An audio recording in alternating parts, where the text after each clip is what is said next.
গতকালকে আমি যে ভিডিওটা আপলোড করেছিলাম সেটা ছিল আমার বাড়িতে গিয়ে আমি মেহমানদের জন্য কী কী রান্না করব সেটার প্রিপারেশন। তো আমি কী কী রান্না করেছি সেটা কিন্তু আমি আপনাদেরকে দেখাইনি। সেই ভিডিওটা নিয়ে আজকে আমি হাজির হয়েছি। তো আশা রাখছি সবাই ভিডিওটা দেখবেন, ভালো লাগবে। আসসালামু আলাইকুম, কেমন আছেন সবাই? আশা রাখছি আলহামদুলিল্লাহ অনেক ভালো আছেন। আমিও আপনাদের দয়ায় ভালো আছি। আসলে আমার ঠান্ডাও লাগে নাই কিছু না, আলহামদুলিল্লাহ। আমি কিছুদিন আগে জ্বর ঠান্ডা থেকে ভালো হয়েছি।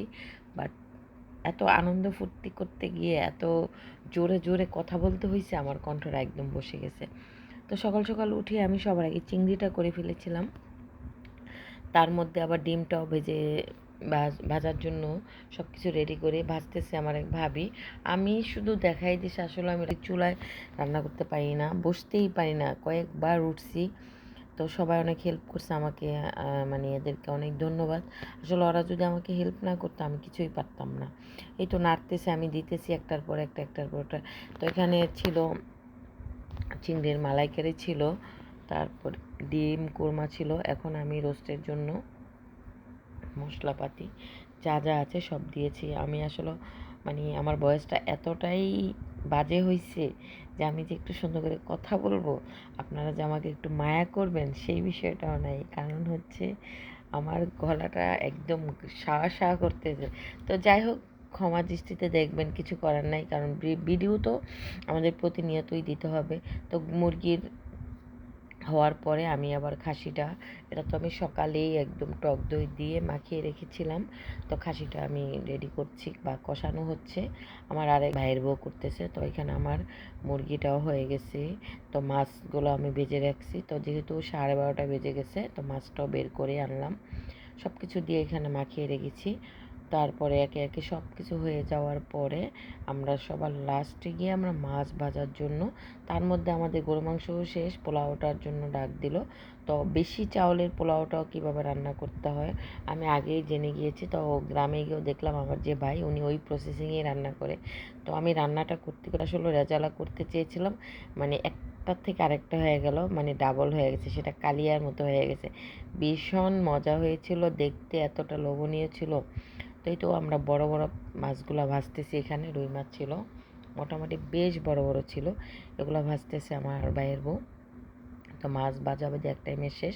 আমি বাটিতে বাটিতে সার্ভ করে নিচ্ছি। ডিমের কোরমা, চিংড়ির মালাইকারি, রোস্ট আমি পাতিলেই রেখেছি। মাছ ভাজাগুলো 2 ইয়াতে রাখছি। যারা আগে খাবে তাদেরটা আমি ভলাই রেখেছি, আর মেহমানদের জন্য আমি রাখছি হচ্ছে প্লেটে। তো যতটুকু পারছি আমি, এত একজনের হাতে আসলে ওরা আমাকে হেল্প করছে আর আমি সব কিছু করেছি। তো যখন মেহমানরা খাবে বা সবাই চলে আসছে, এই দায়িত্বটা আমার উপরে আমি বেড়ে দিয়েছি। আমার সেই বড় ভাই পোলাওটা আর গরু মাংসটা দিয়েছে, আর আমি রোস্ট, গরু মুরগি এগুলো সব কিছু দিয়ে আমি প্লেট সাজিয়ে দিয়েছি। প্রথম ভেবেছিলাম যে না, এইভাবে প্লেটে দিলে ভালো হয়, পরে দেখলাম যে রোস্ট, তারপরে ডিম আর হচ্ছে মাছ একসাথে সঙ্গে দিলে অনেকটা কাজ এগিয়ে যায়। অলরেডি 2:30 বেজে গেছে, মেহমানদের আসার টাইমও হয়ে গেছে। তো একটানা 1 ঘন্টা আমি এখানে বসে এগুলা বাড়াবাড়ি কাটাকুটি সব করলাম। তো সবাই এখানে মোটামুটি দেখুন কত মানুষজন। সব কিছু ওই বারান্দাতেই করছিলাম। ভাবছিলাম যে আমাদের বিল্ডিংয়ে নিয়ে যাব, পরে দেখলাম যে অনেক দৌড়াদৌড়ি হয় আর প্রচণ্ড গরম ছিল। একদম বৃষ্টির পরেই ওই দিনের ওয়েদারটা ছিল এত পরিমাণ গরম। পুরুষ 2 বৈঠক খাওয়ার পরে 16 জন করেছিল। তারপর আবার মহিলাদেরকে বাড়ির সবাইকে এখানে বসতে দিয়ে দিলাম। তো ওরা খাচ্ছে, আমি আবার দুষ্টামি করতেছি, সবাইকে ডাকলো, মজা করতেছে, আমি আবার একটু মজা করতেছি। মানে কি বল, আপনজনদের কাছে গেলে তো জাস্ট একটা মজা ছাড়া, মানে অন্যরকম একটা ফিল, অন্যরকম টান, অন্যরকম ভালোবাসা, ভালো লাগা, ভালোবাসা। তো ওরা এত আপন করে নেয়। আর বিশেষ করে আমি অনেক মজা করি, সেটা বড় হোক ছোট হোক সবার সঙ্গে ভালোবাসাটা, আমার বন্ধনটা অনেক ভালো।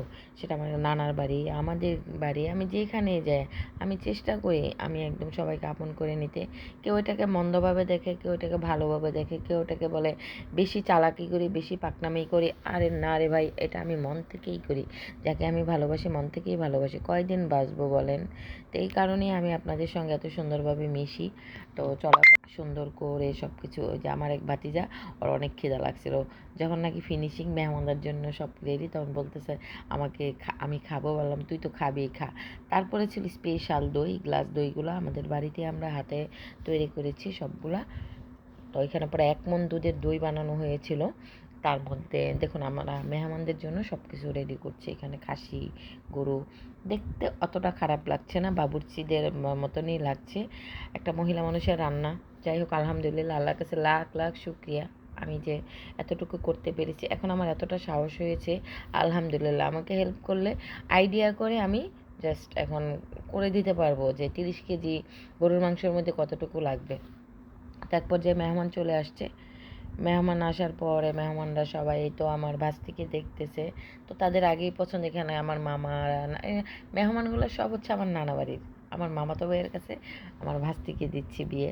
তো সম্পর্কটা একটু উল্টে গেল। তো যাই হোক সব আমার ছোটোকালে যাদের কোলে আমি উঠছি, আমার এই নানাগুলা সবাই আসছে, খুব ইমোশন হয়ে গিয়েছিলাম। তো এই মামারা সবাই মানে খুব আপন লাগছে, দুই বাড়ির সম্পর্কটা খুব সুন্দর ছিল। তো যাই হোক এক পর্যায়ে সবাই সব ওদের কথাবার্তা সম্মতি সব কিছু ভালো হয়েছে, সব সুন্দর মতো আলহামদুলিল্লাহ।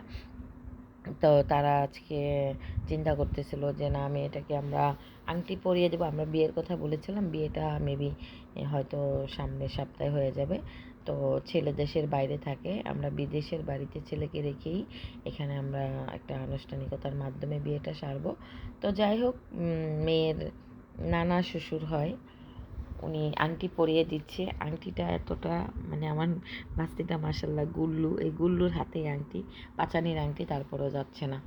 তো যাই হোক দোয়া করবেন ওর জন্য, বয়স বেশি না, বাচ্চা মানুষ, বিয়ে হচ্ছে, আল্লাহ যেন ওর সংসার জীবন, স্বামী সংসার নিয়ে সবাইকে নিয়ে খুব ভালো থাকে। আত্মীয়র মধ্যে বিয়ে হচ্ছে, সম্মান মতন যেন আমরা থাকতে পারি, এই দোয়াই সবাই করবেন। আর আজকে আমার ভিডিওটা আপনাদের কেমন লাগলো অবশ্যই লাইক কমেন্ট শেয়ার করে যাবেন। ভালো লাগলে একটা সুন্দর কমেন্ট করবেন। ভালো থাকবেন সবাই, আল্লাহ হাফিজ, আসসালামু আলাইকুম।